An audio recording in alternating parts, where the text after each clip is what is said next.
దేవుని పరిశుద్ధ నామమునకు మహిమ కలుగును గాక. మరి ఈ దినము యోబు గ్రంథము 13వ అధ్యాయము 15వ వచనమును మనం చదువుకుందాం. ఇదిగో ఆయన నన్ను చంపినను, నేను ఆయన కొరకు కనిపెట్టుకొని యుందును అని ఇక్కడ యోబు మాట్లాడుతున్నాడు. మనం యోబు గ్రంథాన్ని ఒకసారి చూసినట్లయితే, యోబు ఊజు దేశం అంతట్లో కూడా ఆయన గొప్ప ధనవంతుడు. యోబు దేవుని యందు భయభక్తులు గలవాడు, యథార్థవర్తనుడు. తన ఇంటి వారందరినీ కూడా చక్కగా ఆత్మీయతలో, ప్రార్థన జీవితంలో నడిపించేవాడు యోబు. ఇటువంటి యోబు మరి చాలా శ్రమల పాలయ్యాడు. యోబు జీవితంలో చాలా భయంకరమైనటువంటి పరిస్థితులు ఏర్పడ్డాయి. యోబు దేవుని యందు అద్భుతకరంగా చాలా భయభక్తులు కలిగిన వాడు.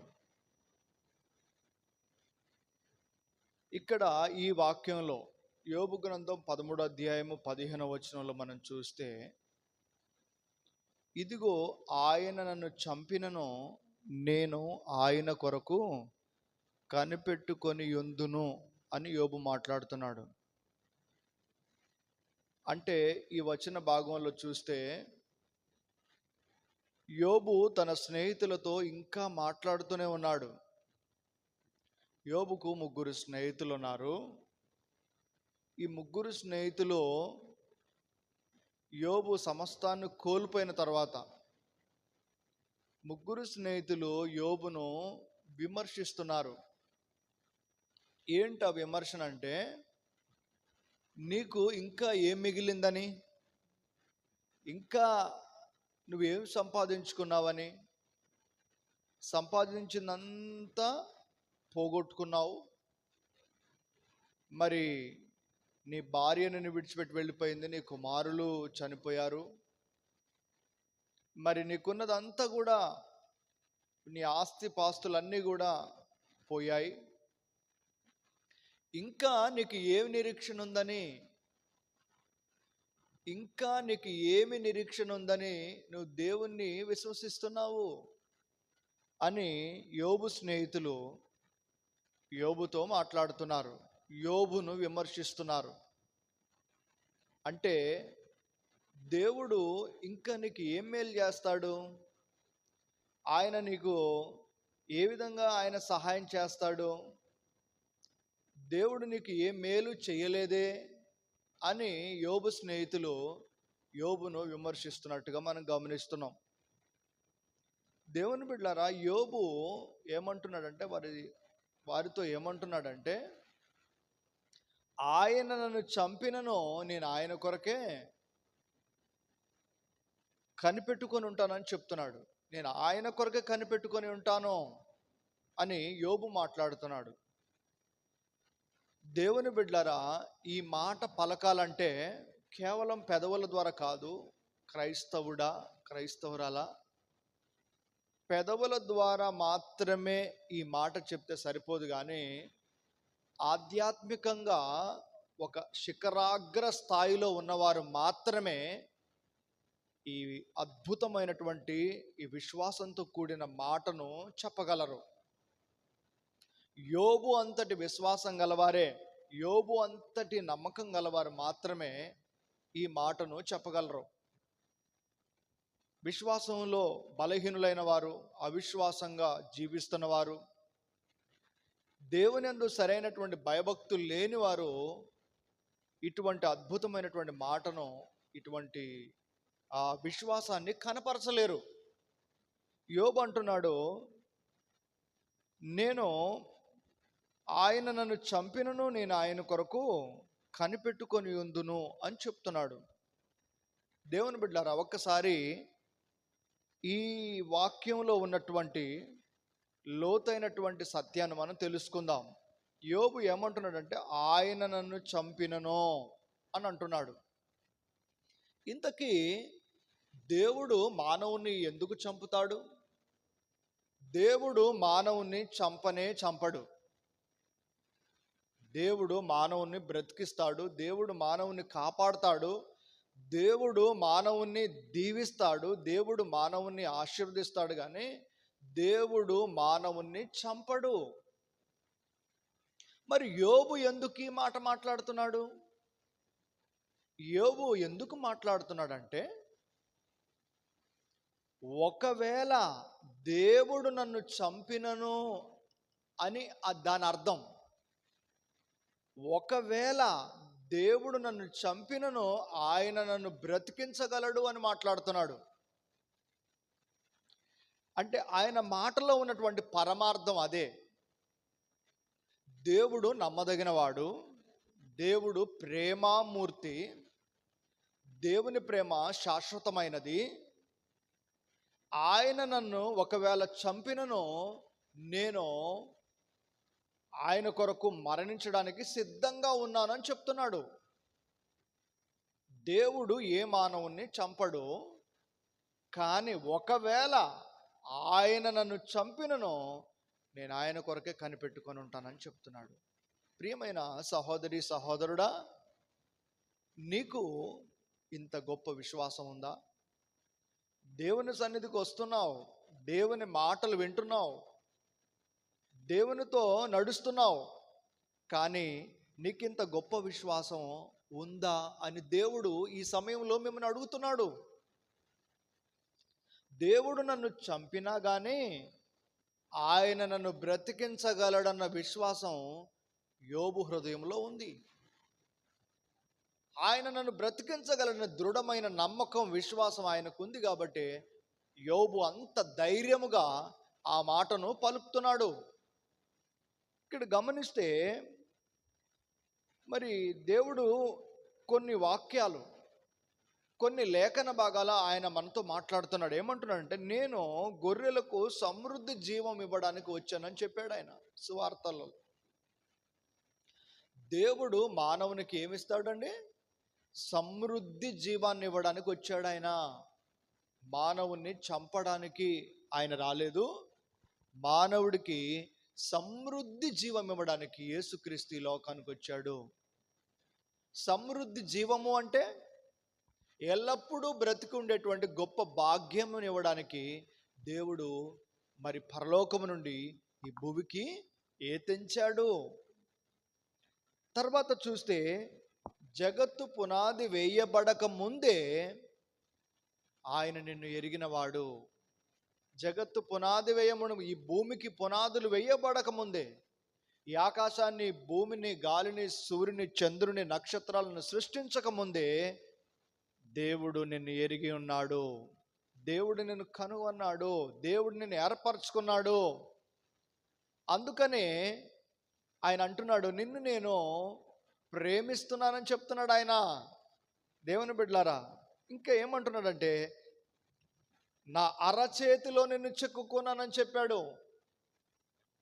దేవుడు మనల్ని ఎక్కడ చెక్కున్నాడట? తన అరచేతిలో నిన్ను చెక్కుకున్నాడు. నిన్ను తన అరచేతిలో చెక్కుకున్న దేవుడు నిన్ను చంపేస్తాడా? ప్రియమైన సహోదరి సహోదరుడా, ఒకసారి ఆలోచించండి. గర్భమున పుట్టిన బిడ్డను తల్లి అయినా మరుస్తునేమో కానీ నేను నిన్ను మరువనని చెప్పాడు. చంటి పిల్లను తల్లి మర్చిపోతుందేమో, ఒకవేళ మర్చిపోయినప్పటికి కూడా నేను నిన్ను మరువను, నేను నిన్ను విడువనని చెప్పి మన ప్రభు అయిన యేసయ్య మనకు తెలియజేస్తున్నాడు. దేవుడికి మహిమకు పర్వతములు తొలగినను, మెట్టెలు తత్తరిల్లినను, నా కృప నిన్ను విడిచిపోదని చెప్పాడు ఆయన. కాబట్టి ఇన్ని అద్భుతమైనటువంటి వాగ్దానాలు నీకు నాకు ఇచ్చిన దేవుడు, మనిషిని దేవుడు చంపుతాడా? అందుకనే యోబు అంటున్నాడు, ఒకవేళ ఆయన నన్ను చంపడు, ఒకవేళ చంపినను నేను ఆయన కొరకే కనిపెట్టుకొని ఉంటానని చెప్తున్నాడు. దేవుడికి మహిమ కలుగును గాక. మరి మీరు అనొచ్చు, మరి యేసు ప్రభు కొరకు కొంతమంది హతసాక్షులు అయ్యారు కదండి అని మీరు అనొచ్చు. అవును, హతసాక్షుల జాబితా వేరే, హతసాక్షుల లిస్టు వేరే ఉన్నది. అందరూ క్రీస్తు నమ్మిన అందరూ కూడా హతసాక్షులు ఎవరు? హతసాక్షుల లిస్టు వేరే ఉంది. హతసాక్షులు ఎవరవుతారు? దేవుడు ఎన్నుకున్నవారు, దేవుడు ప్రత్యేకంగా ఏర్పరచుకున్నవారు. ఇదిగో ఇక్కడ యోబు అంతటి ఆధ్యాత్మికమైనటువంటి స్థితిలో, ఒక శిఖరాగ్ర స్థాయిలో, ఒక ఉన్నతమైన స్థాయిలో ఉన్నవారు మాత్రమే దేవుడు వారిని హతసాక్షులుగా ఎన్నుకుంటాడు.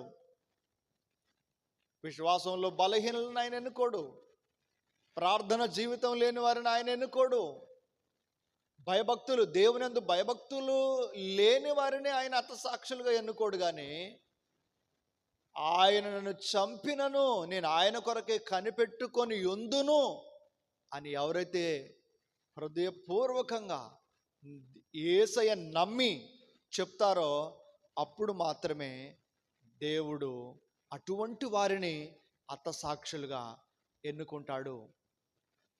బైబిల్ గ్రంథంలో ఉన్నటువంటి హతసాక్షులైనటువంటి శిష్యులు ఉన్నారు.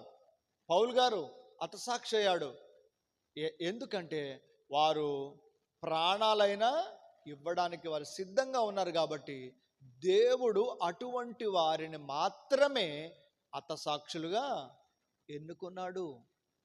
అందుకనే దేవుడు ఎవరిని చంపడో ఆయన అందరినీ కాపాడువాడు, అందరినీ బ్రతికించువాడు, అందరినీ సంరక్షించువాడు. ఒకరు అన్నారు, నా బిడ్డను దేవుడు చంపాడు అని అన్నారు. ఏంటి? దేవుడు నీ బిడ్డను చంపాడా? దేవుడు అసలు ఎప్పుడైనా ఎవరినైనా చంపుతాడా? అంటే వాళ్ళ ఉద్దేశం ఏంటి అంటే, మేము యేసయ్య నమ్ముకున్నాము, ఆయన సన్నిధికి వెళుతున్నాము, ఆయన మాటలు వింటున్నాము, ఆయన కొరకు మేము జీవిస్తున్నాము, కానీ నా కుమారుడు చనిపోయాడు, కానీ నా భర్త చనిపోయాడు, కానీ నా ఇంట్లో ఒక మరణం జరిగింది. అయితే ఈ ఈ ఈ విశ్వాసులు ఏమనుకుంటున్నారంటే, దేవుడే నా కుమారుని చంపాడని అనుకుంటున్నారు, దేవుడే నా భర్తను చంపాడు, దేవుడే నా భార్యను చంపేశాడు అని అనుకుంటున్నారు. కాదు కాదు ప్రియమైన సహోదరి సహోదరుడా, నువ్వు తప్పుగా దేవుణ్ణి అర్థం చేసుకోకూడదు. ఆయన ఎవరిని చంపడు. ఆయన మానవుని పడిపోయిన వాడిని లేవనెత్తే దేవుడు, చనిపోయిన వాడిని బ్రతికించే దేవుడు. అంతేగాని ఆయన ఎవరిని చంపే దేవుడు కాదు. అందుకనే నువ్వు ఆయన ఇలా చేశాడు, ఆయన అలా చేశాడని మనం అనకూడదు. దేవుడు న్యాయవంతుడు. ఆయన న్యాయమైనటువంటి తీర్పునే, న్యాయమైన క్రియలే మన జీవితంలో చేస్తాడు. రోమియోలకు రాసిన పత్రిక 8వ అధ్యాయం 35 నుండి చదువుతున్నాను. ప్రేమ నుండి మనలను ఎడబాపు వాడెవడు? శ్రమ అయినను, బాధ అయినను, హింస అయినను, కరువైనను, వస్త్రహీనత అయినను, ఉపద్రవమైనను, ఖడ్గమైనను మనలను ఎడబాపునా అని అపోస్తులుడైన పౌలు గారు తెలియజేస్తున్నాడు. ఇక్కడ గమనించండి, అపోస్తులుడైన పౌలు గారి యొక్క అద్భుతమైనటువంటి విశ్వాసం ఎంత గొప్పగా ఉందో మీరు చూడండి. ఆయన ఏమంటున్నాడంటే, ఇదిగో కరువైనను, దేవుని బిడ్డ కరువులు వస్తే, కరువు వచ్చింది అనుకోండి, చాలామంది ఏం చేస్తున్నారు? దేవుని విడిచిపెడుతున్నారు. ఖడ్గము ఎదురైతే అనేక రకాలైనటువంటి పోరాటాలు జరుగుతూ ఉంటే చాలామంది దేవుణ్ణి వదిలి వెళ్ళిపోతున్నారు. వస్త్రహీనత అయినను అంటే ఇంట్లో పేదరికం దేవుని మందిరానికి వచ్చిన తర్వాత మనుషులు పేదరికంలోనికి వెళ్ళిపోతూ ఉంటే అప్పుడు కూడా కొంతమంది దేవుణ్ణి వదిలి వెళ్ళిపోతున్నారు. ఉపద్రవమైనను కరువైనను ఉపద్రవమైనను ఇవేవి కూడా, కరువు కానీ, ఖడ్గము కానీ, వస్త్రహీనత కానీ, ఉపద్రవం కానీ, ఇవేవి కూడా నన్ను క్రీస్తు ప్రేమ నుండి ఎడబాపలేవు అని పౌలు గారు ఒక గొప్ప విశ్వాసం గల మాటను మనకు తెలియజేస్తున్నాడు. ఆయన అంటున్నాడు, కరువైన, ఖడ్గమైన, వస్త్రహీనత అయిన, ఉపద్రవమైన ఏది కూడా నన్ను ఎడబాపలేదు అని చెప్తున్నాడు.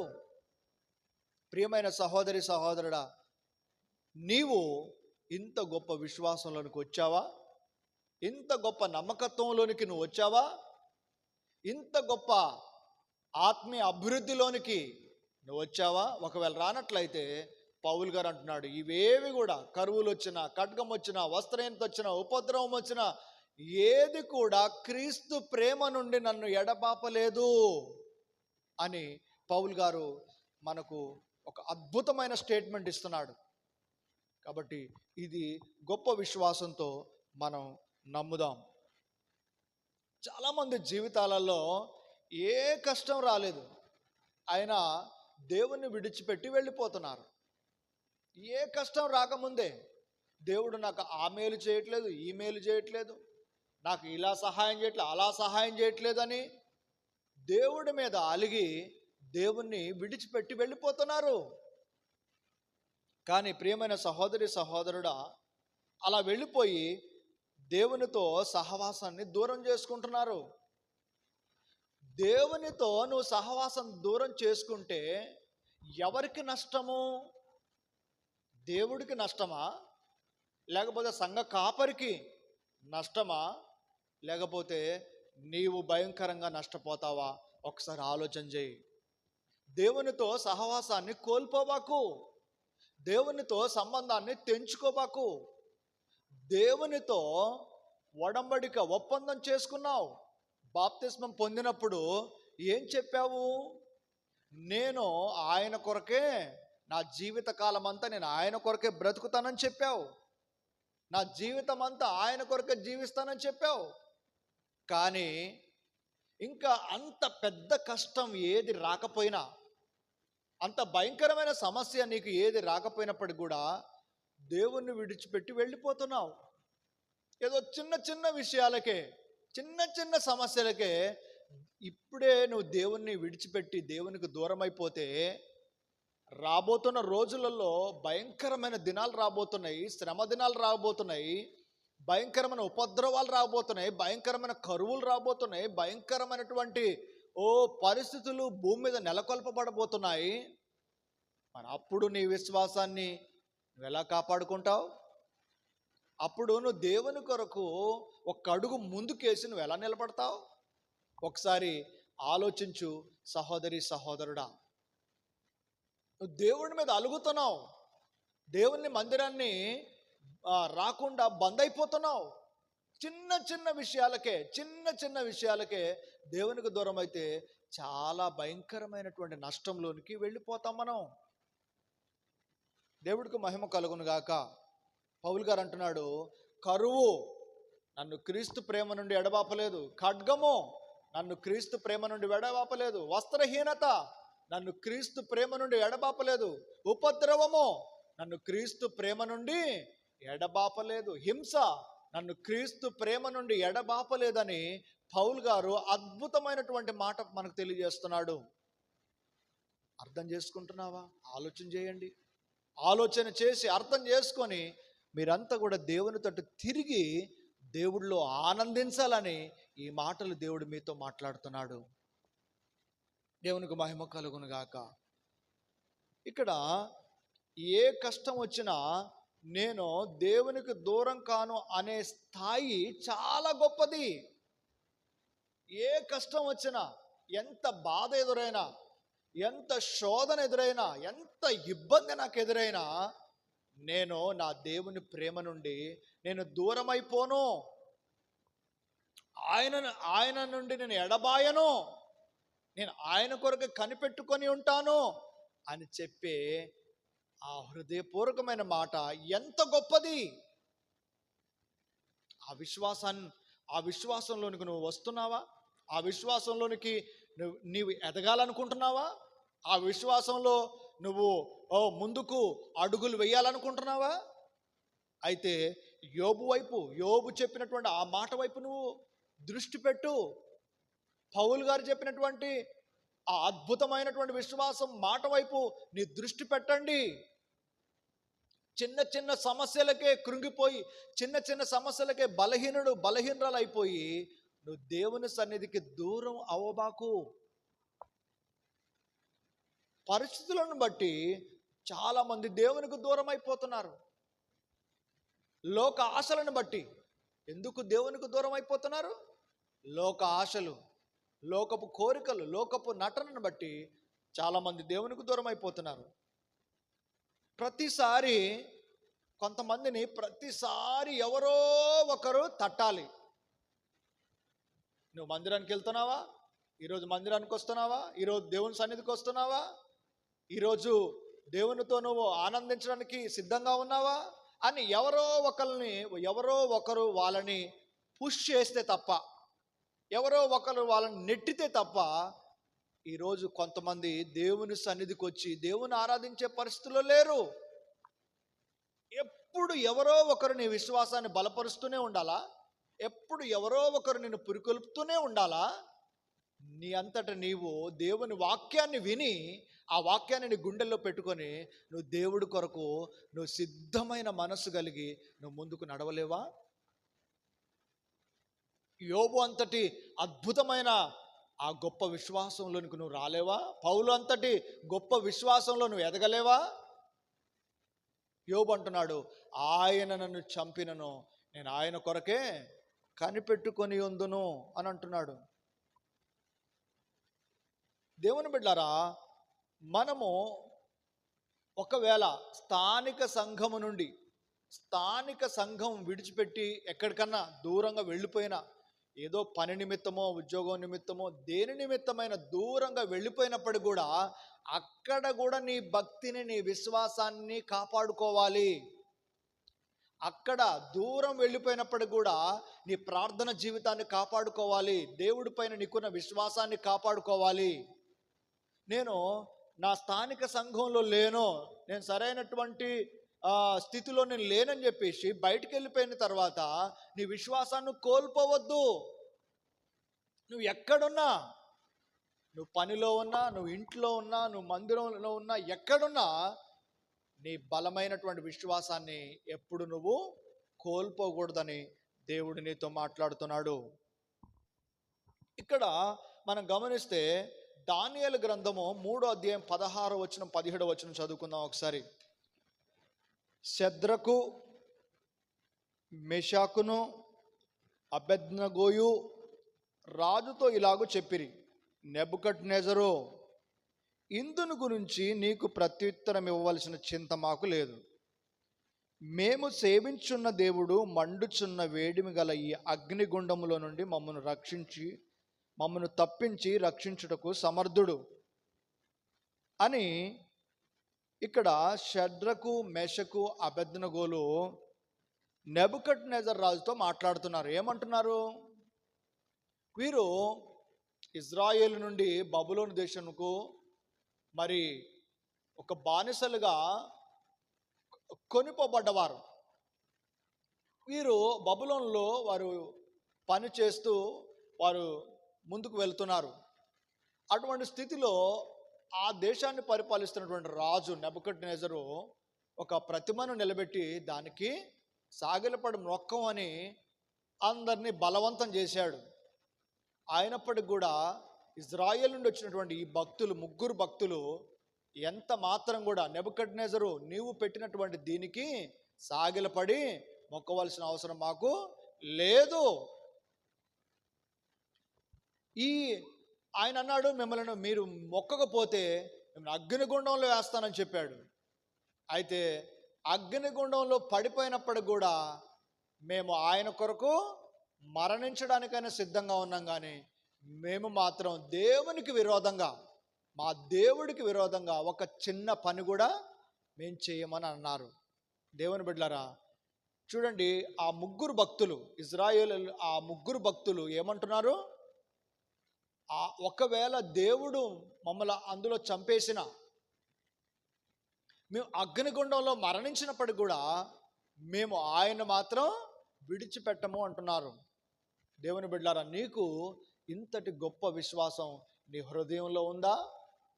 నువ్వు ఆయన కొరకు ఒక ఒక బలమైనటువంటి, ఒక అద్భుతమైనటువంటి విశ్వాసాన్ని నువ్వు కనపరచగలుగుతున్నావా?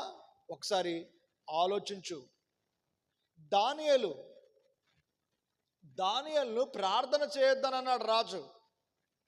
నువ్వు ప్రార్థించొద్దు అని అంటే, ప్రార్థన చేస్తే నిన్ను చంపేస్తానంటున్నాడు రాజు. చంపేస్తానంటే దానియేలుకి ప్రార్థన ఊపిరి లాంటిది. దానియేలు రాజుతో మాట్లాడుతున్నాడు, అయ్యా ప్రార్థన నాకు ఊపిరి, మీరు నన్ను చంపేస్తానంటున్నారు, అయితే నేను ప్రార్థన చేయకపోతే నా ఊపిరే ఆగిపోద్ది, అంటే మీరు చంపేంత వరకు నేను బ్రతకను. ప్రార్థన నా ఊపిరి, ప్రార్థన నా శ్వాస. నేను ప్రార్థన చేయకుండా ఆగిపోతే నా శ్వాస ఆగిపోయినట్టే, నా శ్వాస ఆగిపోతే నేను చనిపోయినట్టే. కాబట్టి మీరు చంపినప్పటికి కూడా నేను ప్రార్థన చేయటం మానను అని దానియేలు భక్తుడు అన్నాడు. దేవుని బిడ్డలారా, నీ విశ్వాసం ఎలా ఉంది? మీ విశ్వాసము దానియేలు భక్తుడు వలె ప్రార్థన జీవితముతో కొనసాగుతుందా? ప్రార్థన బలముతో కొనసాగుతుందా అని ఈరోజు దేవుడు నీతో మాట్లాడుతున్నాడు. యోబు అంటున్నాడు, ఆయన నన్ను చంపినను, ఆయన నన్ను చంపితే ఆయనే బ్రతికిస్తాడు అంటున్నాడు. ఆయనకు అంత గొప్ప నిరీక్షణ ఉంది. దేవుని బిడ్డలారా, దేవుని తీర్పు న్యాయమైనది.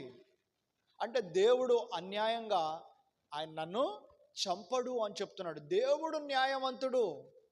నేను ఇంత బాధను అనుభవిస్తుంటే, ఇంత శ్రమను అనుభవిస్తుంటే, నేను ఏ తప్పు చేయలేదు, ఏ పొరపాటు నేను చేయలేదు, ఏ ద్రోహం నేను చేయలేదు.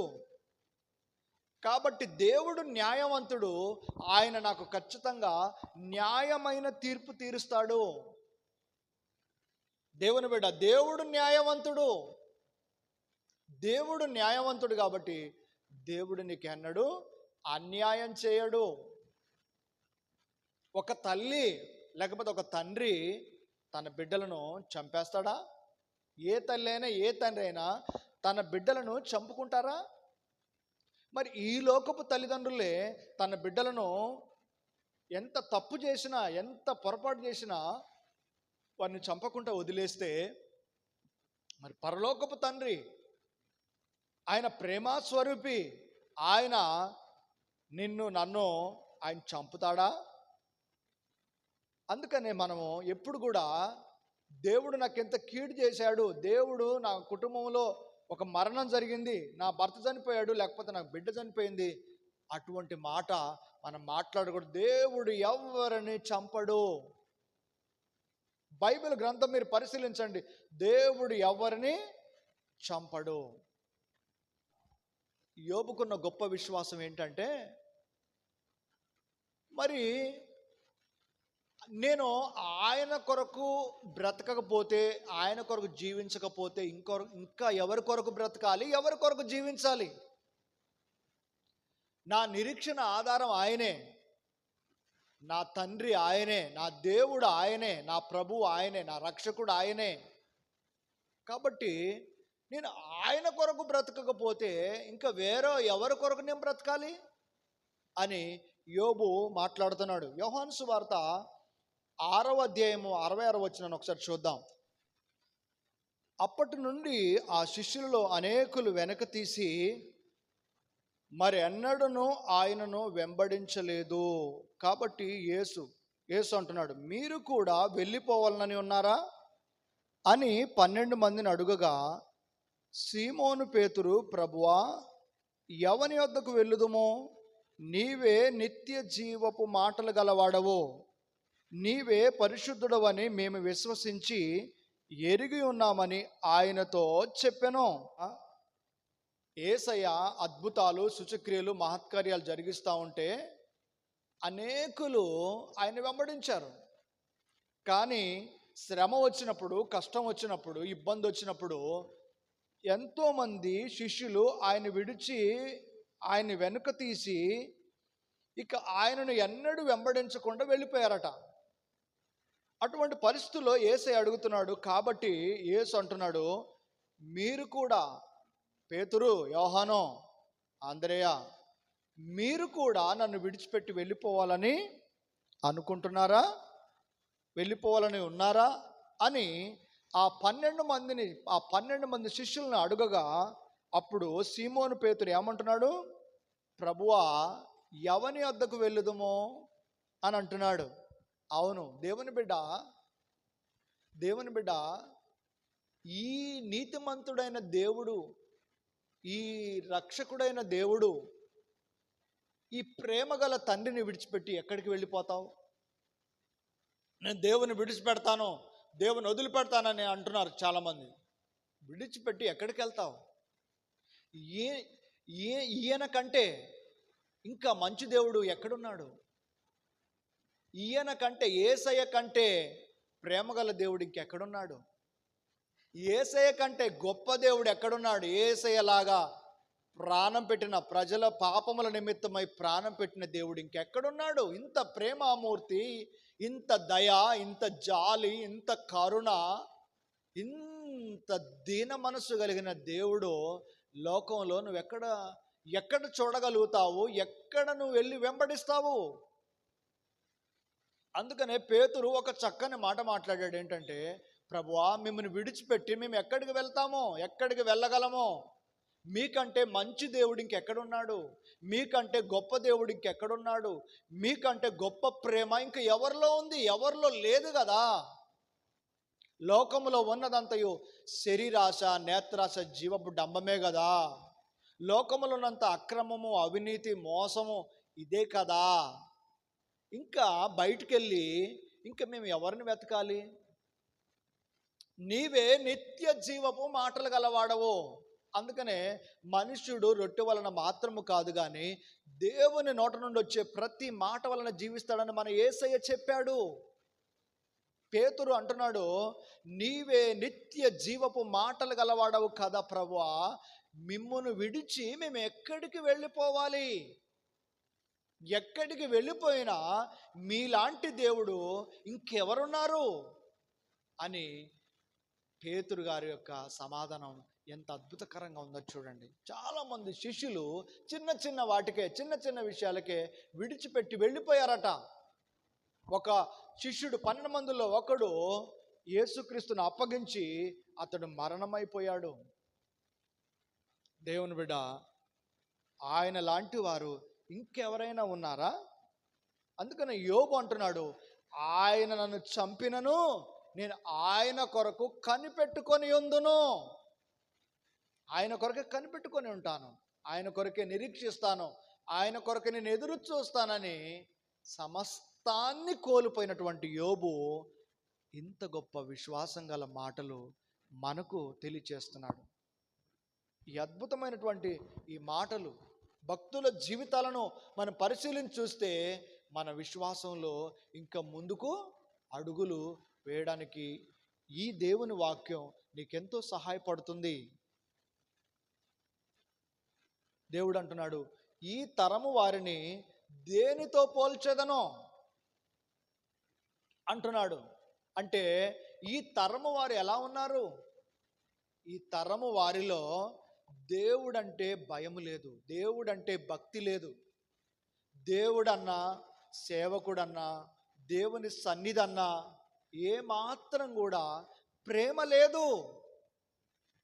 ఈ తరము ప్రేమ లేని తరంగా కనబడుతుంది. ఈ తరము దేవుణ్ణి ప్రేమించలేని, దేవుని సేవకులను గౌరవించలేని, ప్రేమించలేని, పరిచర్య చేయలేనిటువంటి తరముగా ఈ తరము మన కన్నుల ఎదుట కనబడుతుంది. ఎంత భయంకరమైన విషయం! ఒకప్పుడు దేవుడన్నా, దేవుని సన్నిధన్నా, దేవుని సేవకులన్నా ఎంత గౌరవం, ఎంత మర్యాద ఉండేది. కానీ ఇప్పుడు కనీసం వందనాలు చెప్పడానికి కూడా మనుషులకు మనస్సు లేదు. సేవకులంటే చులకనైపోయింది.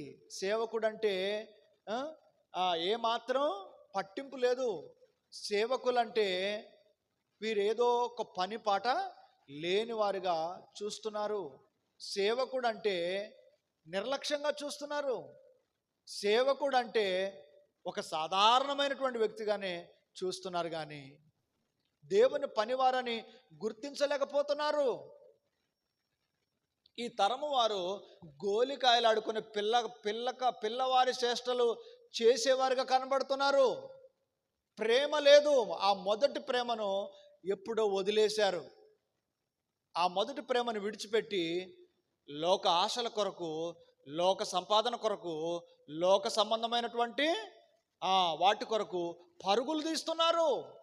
దేవుణ్ణి విడిచిపెట్టి, దేవుణ్ణి పక్కకు పెట్టి ఏం చేస్తున్నారు? వారి సొంత శక్తితో, సొంత బలముతో ప్రయాసపడి ఏదో సంపాదించాలని ప్రయాసపడుతున్నారు. తప్పు తప్పు. దేవుని బిడ్డ, దేవుణ్ణి విడిచిపెట్టి దేవుని సన్నిధిని వదిలి నువ్వు క్షేమంగా ఉండగలవా? నువ్వు సంతోషంగా, నిజంగా నువ్వు సంతోషంగా ఉంటున్నావా? నువ్వు నిజంగా ఆనందంగా ఉండగలుగుతున్నావా? ఒకసారి నీ ఆత్మను నువ్వు పరీక్షించుకో.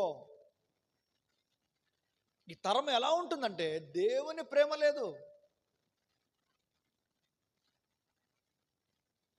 ఒకసారి ఆలోచన చేయండి. దేవునికి మహిమ కలుగును గాక. కొంతమంది దేవుడి మీదనే అలుగుతారు. ఏంటంటే మందిరం రాలేదంటే, నేను దేవుడి మీద అలిగానండి, నేను పాస్టర్ మీద అలిగానండి, నేను సంఘ సభ్యుల మీద అలిగినానండి అంటారు. నువ్వు ఎందుకు అలుగుతున్నావు? చిన్న చిన్న విషయాలకే నువ్వు అలిగితే రాబోతున్న రోజులలో దేవుని కొరకు ప్రాణాలే పెట్టాల్సిన పరిస్థితి వచ్చినప్పుడు నువ్వు ఏ విధంగా నీ విశ్వాసాన్ని కాపాడుకుంటావు? రాబోతున్న రోజులు నీ విశ్వాసం పరీక్షింపబడుతుంది. రాబోతున్న రోజుల్లో నువ్వు కరువును, ఖడ్గాన్ని, వస్త్రహీనతను, ఉపద్రవాన్ని, హింసలను, బాధలను నువ్వు ఎదుర్కోవాల్సిన పరిస్థితి ఉంది. ఆలోచించు. ఇకనైనా ఇప్పుడైనా ఆలోచించి నువ్వు దేవుని తట్టు తిరుగు. యోబు అంటున్నాడు, ఆయనను చంపినను నేను ఆయన కొరకే కనిపెట్టుకొని ఉందని అంటున్నాడు. పౌలు గారు అంటున్నాడు, కరువైన, ఖడ్గమైన, వస్త్రహీనతైన, ఉపద్రవమైన క్రీస్తు ప్రేమ నుండి అవి నన్ను ఎడబాపలేవని చెప్తున్నాడు. దానియేలు అంటున్నాడు, ఇదిగో నేను ప్రార్థన చేయకుండా ఉండలేను. ప్రార్థన చేయకుండా ఉండడం అనేది నా ఊపిరి ఆగినతో సమానం అంటున్నాడు. అందుకనే ప్రార్థన ఎంత విలువైనది, దేవుని సన్నిధి ఎంత విలువైనది. ఈ భూమి మీద కొన్ని దినములే, కొన్ని రోజులే మనం ఉంటాము. ఇన్ని నాళ్ళు ఇక్కడ ఉన్నప్పుడు కూడా ఈ అందమైనటువంటి శరీరాన్ని, దేహాన్ని విడిచిపెట్టి వెళ్ళిపోవాల్సిందే. కాబట్టి నువ్వు ఎటువంటి నిర్ణయం తీసుకుంటున్నావు సహోదరి, సహోదరుడా, క్రైస్తవుడా? ఇవి భయంకరమైన దినాలు, ఇవి చివరి దినాలు, ఈ లాస్ట్ డేస్, దేవుని రాకడ దినముల్లో మనం ఉన్నాము. మనము యోబు లాంటి గొప్ప విశ్వాసం కలిగిన వారుగా మారాలని దేవుడు చూస్తున్నాడు. దేవునికి మహిమ కలుగును గాక. యోబు అంటున్నాడు, ఆయన నన్ను చంపినను నేను ఆయన కొరకే కనిపెట్టుకొని ఉంటాను అంటున్నాడు. పేతురు అంటున్నాడు, పేతురు ఏమన్నాడు? అయ్యా, మేము ఇంకెక్కడికి వెళ్ళిపోతాం, మీరు కూడా వెళ్ళిపోండి అన్నాడు యేసయ్య. మీరు కూడా వెళ్ళిపోండి నన్ను విడిచిపెట్టి అన్నాడు. కానీ మేము ఎక్కడికి వెళ్ళిపోతాం ప్రభువా? నీలాంటి ప్రేమగల దేవుడు, నీలాంటి కనికరం గల దేవుడు, నీలాంటి దయ జాలి గల దేవుడు, నీలాంటి దీనత్వం గల దేవుడు, నీలాగా మా కొరకు ప్రాణం పెట్టిన వారు ఇంకెవరు ఉంటారయ్యా? నిన్ను విడిచిపెట్టి ఎక్కడికి వెళ్ళిపోతామయ్యా? ఎక్కడికి వెళ్ళగలమయ్యా అని పేతురు సమాధానం ఇచ్చాడు. నీ సమాధానం ఎలా ఉంది దేవుని బిడ్డలారా? దేవుని బిడ్డ, నీ సమాధానం ఎలా ఉంది? నీ విశ్వాసం ఎలా ఉంది? ఒకసారి పరీక్షించుకో. ఈ వర్తమానాన్ని బట్టి అయినా నీ జీవితాన్ని సరి చేసుకొని దేవుని తట్టు తిరిగి యోబు లాంటి, పౌలు లాంటి, పేతురు లాంటి, దానియేలు లాంటి, షడ్రక్ మెషక్ లాంటి అద్భుతమైన విశ్వాసాన్ని దేవుని ఎదుట కనపరిచి నిత్య జీవంలో ప్రవేశించు. దేవుడు ఈ పరిశుద్ధమైన మాటలు మనందరి వెనుకల్లో దీవించునుగాక. ఒక చిన్న ప్రార్థన. పరమ తండ్రి, నాయన, యోబు అంటున్నాడు, ఇదిగో ఆయన నన్ను చంపినను నేను ఆయన కొరకే కనిపెట్టుకొని ఉందునని ఒక ఆధ్యాత్మికంగా ఒక ఉన్నతమైన శిఖరాగ్ర స్థాయిలో ఉన్నటువంటి ఆ మాటను పలికినటువంటి యోబుని బట్టి స్తోత్రాలయ్యా. నా తండ్రి, ఇదిగో భక్తుల మాటలు మా జీవితాన్ని ఎంతో, మా ఆత్మీయ జీవితాన్ని ఎంతో పురికొల్పుతున్నాయి. కాబట్టి దేవా, ఈ మాట నా ఆత్మీయ జీవితాన్ని బలపరిచిందయ్యా. ఈ మాట నా ఆత్మీయ జీవితాన్ని స్థిరపరుస్తుంది నాయన. నీ వాక్యాన్ని బట్టి జీవిస్తూ నీ రాకడకు సిద్ధమైపోయి నీ కొరకు కనిపెట్టుకొని ఉంటానయ్యా. యేసు నామములో ప్రార్థిస్తున్నాము తండ్రి, ఆమేన్.